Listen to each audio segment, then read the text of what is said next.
एक और टेक्नोलॉजी की भूमिका बहुत महत्वपूर्ण है। ये है ब्लॉकचेन।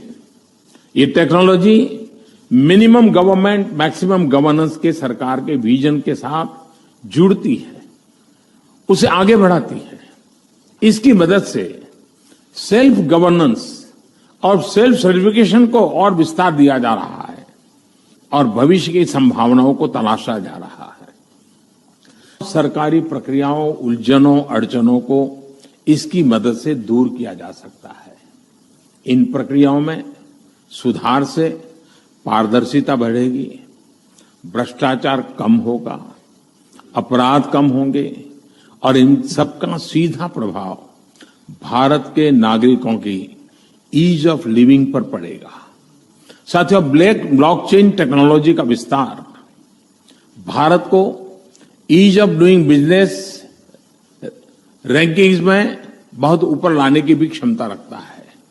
सरकार की तमाम सेवाएं, प्राकृतिक संसाधनों का मैनेजमेंट, संपत्ति का रजिस्ट्रेशन, कॉन्ट्रैक्ट, पावर कनेक्शन, कितने ही कार्यों को इसकी मदद से और तेजी लाई जा सकती है। यही समझते हुए भारत में ब्लॉकचेन पर भी नेशनल स्ट्रेटेजी बनाने के लिए तेजी से काम हो रहा है। इसमें उसे मुंबई में WEF के इस नए सेंटर से भी मदद मिले। याद है कुछ सालों पहले जब एक रात 8 बजे अचानक से वक्त बदल गए, जज्बात बदल गए। कितने टाइम तक हमें ATM के बाहर लंबी लंबी कतारों में खड़ा होना पड़ा, नोट्स बदलने के लिए बैंक्स के चक्कर लगाने पड़े क्योंकि 500 और 1000 के नोट्स बंद हो गए थे। अब उस समय की परेशानी को आप और मैं बहुत अच्छे से जानते हैं और जाहिर है कि तब से हम हर तरीका आजमाते हैं कि उस सिचुएशन में वापस ना जाना पड़े। मगर अगर उस समय हम ब्लॉकचेन टेक्नोलॉजी यूज कर रहे होते तो शायद उतना नुकसान नहीं सहना पड़ता। नमस्कार, स्वागत है आपका जी के डिजिटल शो पर। मैं हूं पलक यादव और आज हम बात करेंगे क्रिप्टो करेंसी के एक बहुत अहम पहलू पर जिसका नाम है ब्लॉकचेन।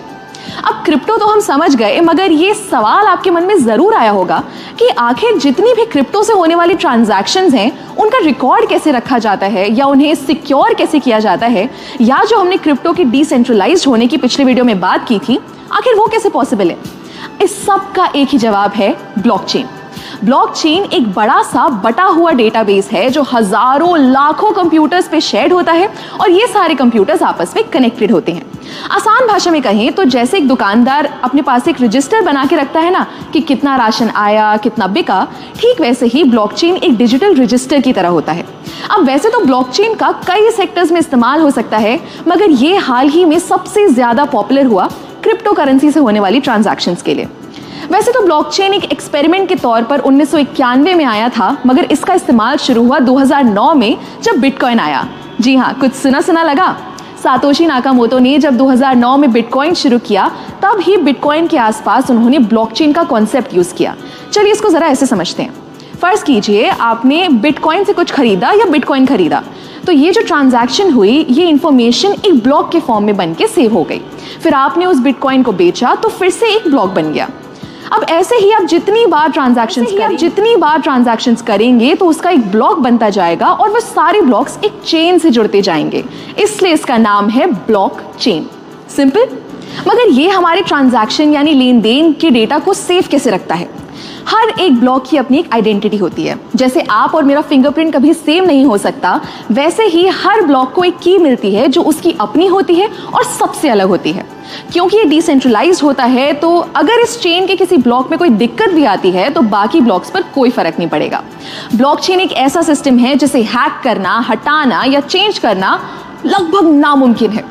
दोस्तों, मानो या ना मानो, ब्लॉकचेन का फ्यूचर बहुत बड़ा है और इसका इस्तेमाल लगभग हर जगह शुरू होने का टाइम दूर नहीं है, क्योंकि इसके बहुत से फायदे हैं। जैसे नंबर 1, क्योंकि डिस्ट्रीब्यूटेड है और इसमें स्टोर्ड जानकारी किसी लाइब्रेरी या सरकारी दफ्तर की तरह एक जगह नहीं रखी जाती, इसको संभालने या मेंटेन करने के लिए किसी मिडिल मैन की जरूरत नहीं है। दूसरा, ब्लॉकचेन एकदम ट्रांसपेरेंट है, यानी आप और मैं कभी भी इसको एक्सेस कर सकते हैं और अपनी ट्रांजैक्शंस पर नजर रख सकते हैं, जिससे फ्रॉड के चांसेस बहुत कम हो जाते हैं। तीसरा, ब्लॉकचेन पर हर इंफॉर्मेशन को बहुत आसानी से ट्रेस किया जा सकता है, यानी पुरानी से पुरानी ट्रांजैक्शन को भी हम देख सकते हैं। चौथा, ये टेक्नोलॉजी एकदम फास्ट है। हर चीज़ का लिखा हुआ रिकॉर्ड बनाने में बहुत टाइम और मेहनत लगती है, मगर वही जानकारी को अगर ब्लॉकचेन के जरिए सेव करें तो वो बहुत आसानी से और बहुत जल्दी हो जाएगा। और आखिरी, जैसा मैंने पहले भी बताया कि ये बहुत सेफ है, तो आप टेंशन फ्री होकर इसका इस्तेमाल कर सकते हैं। क्या आपको पता है, बहुत से भारतीय बैंक्स ने इस ब्लॉकचेन टेक्नोलॉजी को ऑलरेडी यूज करना शुरू कर दिया है, जैसे ई-केवाईसी के लिए, ई सिग्नेचर के जरिए ऑनलाइन डॉक्यूमेंट्स या कागजात वेरीफाई करने के लिए, कमर्शियल लेटर्स बनाने के लिए इत्यादि। हमारी प्लानिंग कमीशन यानी नीति आयोग ने भी ब्लॉकचेन पर व्हाइट पेपर पब्लिश कर दिया है, जिसमें ई गवर्नेंस को लेकर इसके इस्तेमाल की बात की गई है। एक मजे की बात बताऊं, 2010 में पहली बार फ्लोरिडा के एक आदमी ने 10,000 बिटकॉइन से 2 पिज्जा खरीदे थे। और आज एक बिटकॉइन की अगर कीमत लगभग 15 लाख रुपए है, तो अनुमान लगाइए 10,000 बिटकॉइंस की कीमत क्या होगी। ऐसे ही आपको क्रिप्टो की दुनिया की मजेदार बातें बताते रहेंगे, सो स्टे ट्यून्ड और देखते रहिए जी डिजिटल। जानते हैं कि ये है क्या, व्हाट इज ब्लॉकचेन। दोस्तों, ब्लॉकचेन भी इंटरनेट का कह सकते हैं कि तीसरा वर्जन है, लेटेस्ट वर्जन कह सकते हैं। पहले हम लोग किसी भी डेटा को पेन ड्राइव पे, सीडी पे सेव करते थे, फिर हार्ड डिस्क पे सेव करते थे, फिर इंटरनेट पे स्पेस लेते थे, सेव करते थे। आज भी वेब स्पेस खरीदते हैं, लेकिन ब्लॉकचेन इंटरनेट के अंदर डेटा सेव करने का, रखने का वो तरीका है जहां पर कोई भी डेटा, अगर एक बार डेटा हो, पिक्चर हो, वेबसाइट हो, कुछ भी चीजें एक बार डाल दी जाए तो उसे डिलीट करना, उसे हैक करना, उसे चुराना और उसे बदलना उतना ही असंभव है जितना असंभव है कि सूरज के उगने और डूबने के टाइम को बदल देना, यानी लगभग असंभव के बराबर है।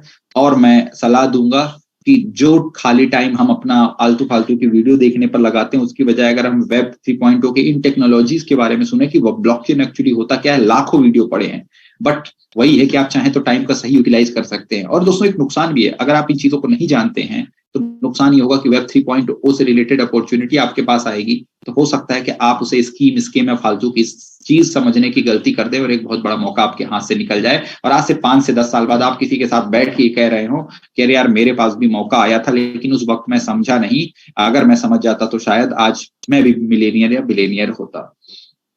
दोस्तों, गवर्नमेंट भी इसको लेकर सीरियस है, तो आप और हम क्यों नहीं। blockchain.gov.in पर आप जाके देख सकते हैं। तो सरकार ने पूरी की पूरी कमेटी बना दी है, पूरा मंत्रालय बना दिया, जिसमें कौन कौन से फील्ड में ब्लॉकचेन का इस्तेमाल होने लगेगा। मोदी जी का एक वीडियो जो शुरू में मैं चला रहा था, जिसमें वो खुद बोल रहे हैं कि ब्लॉकचेन टेक्नोलॉजी के आने से भ्रष्टाचार खत्म होगा, क्योंकि यहाँ पे कोई भी आदमी एडिट डिलीट नहीं कर सकता, हैक नहीं कर सकता। ईज ऑफ डूइंग को बढ़ावा मिलेगा, क्योंकि इसको चलाने के लिए किसी व्यक्ति या ऑनर की जरूरत नहीं होती है। NFT, दोस्तों, अभी तक अगर लोगों से एसेट की बात की जाए कि अगर आपके पास बहुत सारा पैसा हो रहा, अगर आपको